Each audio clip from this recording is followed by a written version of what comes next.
L'enfant d'éléphant. Rudyard Kipling, 1903. Imagine-toi qu'au temps jadis, l'éléphant, ô mieux aimé, n'avait pas de trompe. Il n'avait qu'un nez noirot, courteau, gros comme une botte, qu'il pouvait tortiller de droite et de gauche, mais pas ramasser des choses avec. Or il y avait un éléphant tout neuf, un enfant d'éléphant, plein d'une insatiable curiosité. Cela veut dire qu'il faisait toujours un tas de questions. Et il demeurait en Afrique, et il remplissait toute l'Afrique de ses insatiables curiosités. Il demanda à sa grande-tante l'autruche pourquoi les plumes de sa queue poussaient comme ça. Et sa grande-tante l'autruche le cogna de sa dure patte.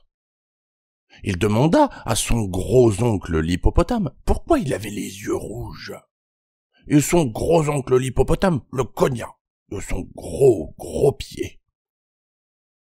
Il demanda à sa maigre tante la girafe pourquoi elle avait la peau tachetée.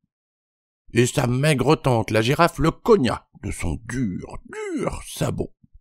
Et il demanda à son oncle poilu le babouin pourquoi les melons avaient ce goût-là, et son oncle poilu le babouin le cogna du revers de sa main poilue. Il posait des questions à propos de tout ce qu'il voyait, entendait, éprouvait, sentait et touchait, et tous ses oncles et tantes le cognaient, ce qui ne l'empêchait pas de rester plein d'une insatiable curiosité. Un beau matin, au milieu de la précession des équinoxes, cet insatiable enfant d'éléphant fit une belle question qu'il n'avait jamais faite encore. Il demanda « Qu'est-ce que le crocodile mange pour dîner ?» Là-dessus, tout le monde lui dit « Chut !» à haute et terrible voix, et on se mit à le cogner sans perdre une minute, ni s'arrêter pendant longtemps. Un peu plus tard, quand ce fut fini, il tomba sur l'oiseau Colo-Colo, perché dans un buisson d'épines, et il dit « Mon père m'a cogné, et ma mère m'a cogné. Tous mes oncles et tantes m'ont cogné, d'eux-mêmes, pour mon insatiable curiosité. N'empêche que je veux savoir ce que le crocodile a pour dîner. » Alors l'oiseau Colo-Colo dit avec un cri lamentable « Va sur les rives du grand fleuve Limpopo. Il est comme de l'huile, gris vert et tout bordé d'arbres à fièvre.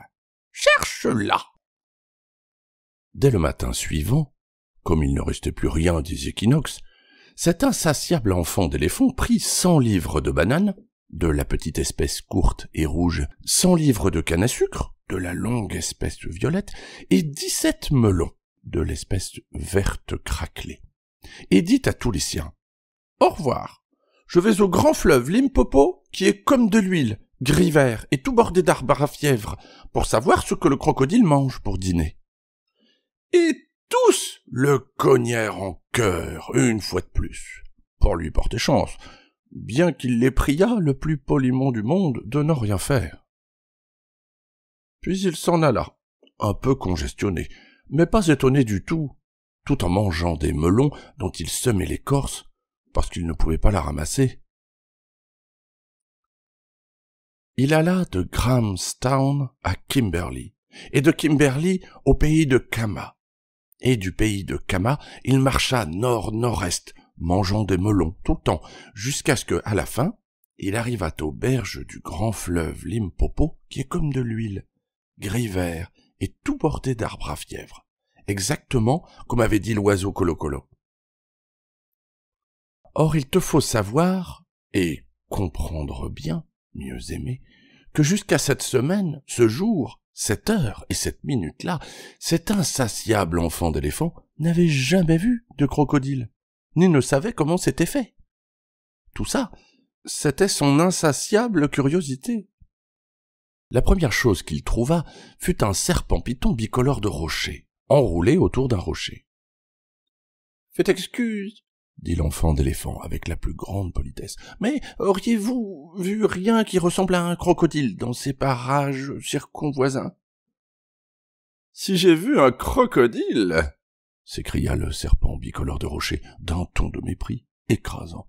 « Qu'est-ce que vous allez me demander encore après cela ?»« Faites excuse, dit l'enfant d'éléphant.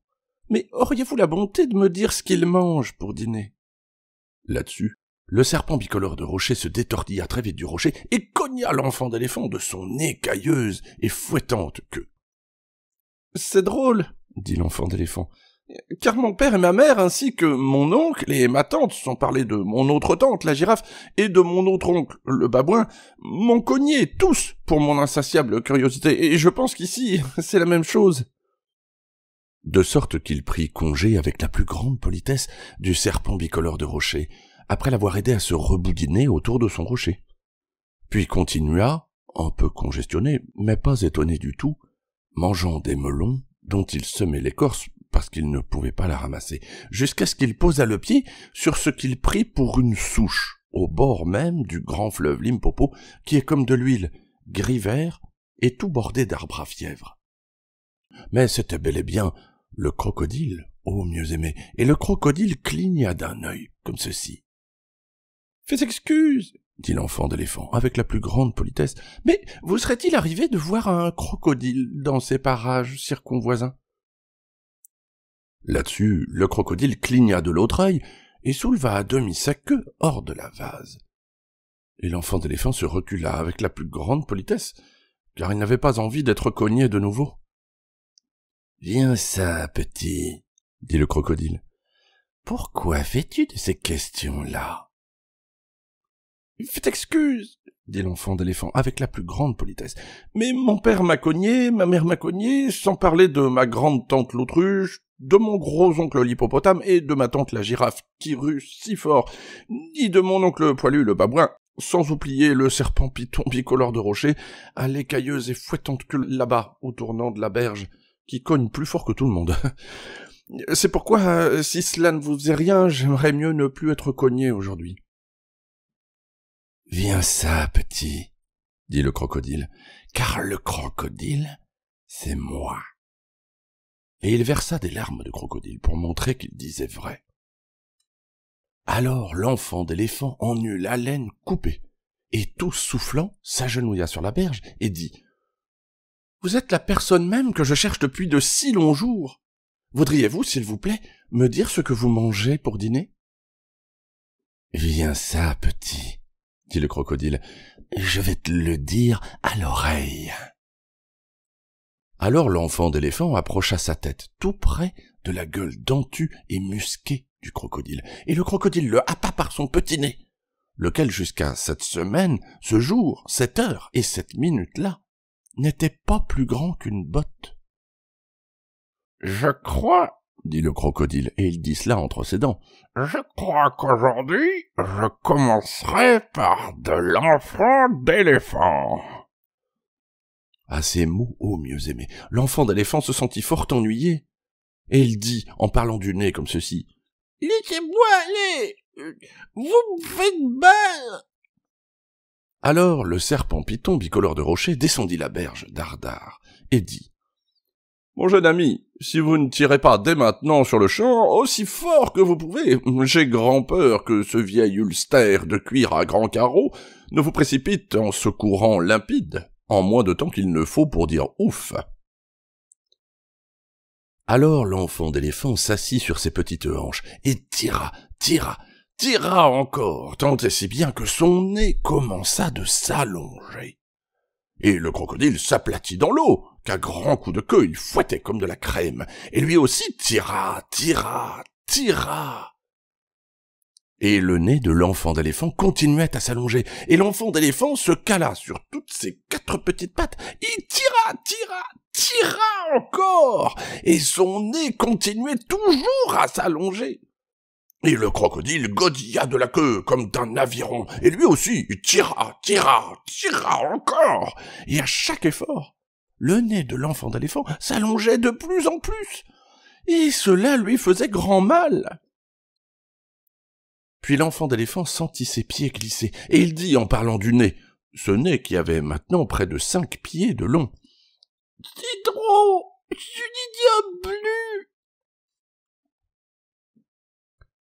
Alors le serpent python bicolore de rocher descendit sur la berge, et se noua en 2 demi-clés autour des jambes de derrière de l'enfant d'éléphant, et dit « Voyageurs téméraires et dépourvus d'expérience, nous allons maintenant donner pour de bon un peu de haute pression, parce que, autrement, j'ai dans l'idée que ce cuirassé à hélice et pont blindé que voilà va compromettre irréparablement votre brillant avenir. » Alors il tira, et l'enfant d'éléphant tira, et le crocodile tira.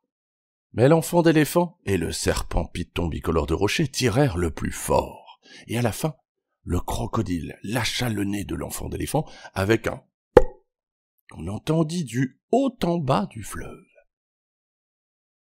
Alors l'enfant d'éléphant s'assit, raide et dur, mais il commença par dire « Merci » au serpent python bicolore de rocher, et fut gentil ensuite pour son pauvre nez, qu'il enveloppa tout du long d'une compresse de feuilles de bananier fraîches, et laissa pendre au frais dans le grand fleuve Limpopo, qui est comme de l'huile et gris vert.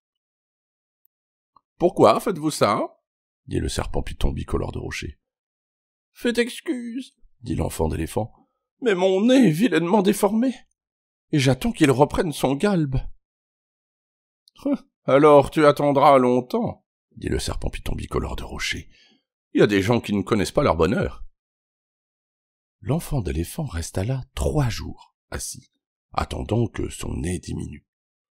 Mais ce nez ne diminuait pas, et même il le faisait loucher, car, ô mieux aimé, tu as saisi et compris que le crocodile, à force de tirer, en avait fait bel et bien une trompe, telle que tous les éléphants portent aujourd'hui. Vers la fin du 3e jour, une mouche vint, qui le piqua sur l'épaule, et avant de savoir ce qu'il faisait, il leva sa trompe et tua cette mouche. Paf !« Avantage numéro 1, dit le serpent python bicolore de rocher. Tu n'aurais jamais pu faire ça avec un simple petit tronçon de nez. Essaye de manger un peu maintenant. » Avant de se rendre compte de ce qu'il faisait, l'enfant d'éléphant étendit sa trompe et arracha un gros paquet d'herbes. On épousseta les racines contre ses jambes de devant et se le tassa dans la bouche. « Avantage numéro 2, dit le serpent python bicolore de rocher. Tu n'aurais jamais pu faire ça avec un simple petit tronçon de nez. Ne trouves-tu pas que le soleil tape dur ici? »« C'est vrai, dit l'enfant d'éléphant. Et avant de se rendre compte de ce qu'il faisait, il cueillit une motte de vase sur la berge du grand fleuve Limpopo et se l'appliqua sur la tête, où ça lui fit une belle casquette fraîche qui lui dégoulinait derrière les oreilles. « Avantage numéro 3, dit le serpent python bicolore de rocher. Tu n'aurais jamais pu faire cela avec un simple petit tronçon de nez. Maintenant, si on te cognait, qu'est-ce que tu dirais? »« Faites excuse, dit l'enfant d'éléphant, mais ça ne me plairait pas du tout. »« Qu'est-ce que ça te dirait de cogner quelqu'un? » dit le serpent python bicolore de rocher. « Ma foi, cela me plairait assez, dit l'enfant d'éléphant. »« Eh bien, dit le serpent python bicolore de rocher, tu trouveras ce nouveau nez que tu as là fort utile pour cogner les gens. »« Merci, dit l'enfant d'éléphant, je m'en souviendrai. Et maintenant, je crois que je vais rentrer à la maison, rejoindre mon excellente famille, et tâcher voir. »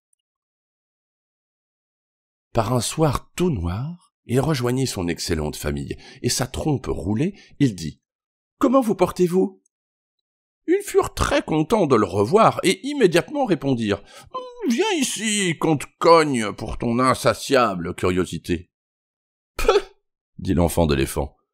Je crois, mes braves gens, que vous n'y connaissez rien pour la chose de cogner. Quant à moi, c'est différent, vous allez voir. » Alors, il déroula sa trompe et jeta 2 de ses parents cul par-dessus tête. « Sac à banane, dirent-ils, où as-tu appris ce coup-là? Et qu'est-ce qui est arrivé à ton nez? »« Le crocodile, qui demeure sur les berges du grand fleuve Limpopo, lequel est comme de l'huile et gris vert, m'en a fait cadeau d'un œuf, dit l'enfant d'éléphant. Je lui ai demandé ce qu'il avait pour dîner, et il m'a donné ça comme souvenir. »« C'est vilain, dit son oncle poilu le babouin. »« Peut-être, dit l'enfant d'éléphant, mais pourtant, c'est commode. » Et saisissant son oncle poilu le babouin par une jambe, il le déposa dans un nid d'abeilles. Alors ce méchant enfant d'éléphant se mit à cogner toute son excellente famille, tant et plus, au point qu'ils finirent par avoir très chaud et à se sentir fort étonnés. Il arracha à sa grande tante l'autruche les plumes de sa queue. Il prit son autre tante la girafe par une jambe de derrière et la traîna par un buisson d'épines. Il fit des peurs à son oncle l'hippopotame en lui soufflant des bulles dans l'oreille pendant qu'il faisait la sieste dans l'eau. Mais il ne laissa personne toucher à l'oiseau Colo-Colo.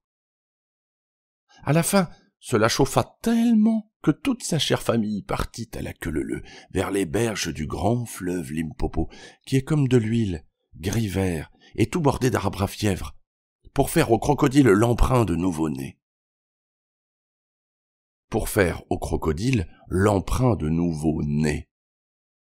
Quand ils revinrent, personne ne cogna plus personne.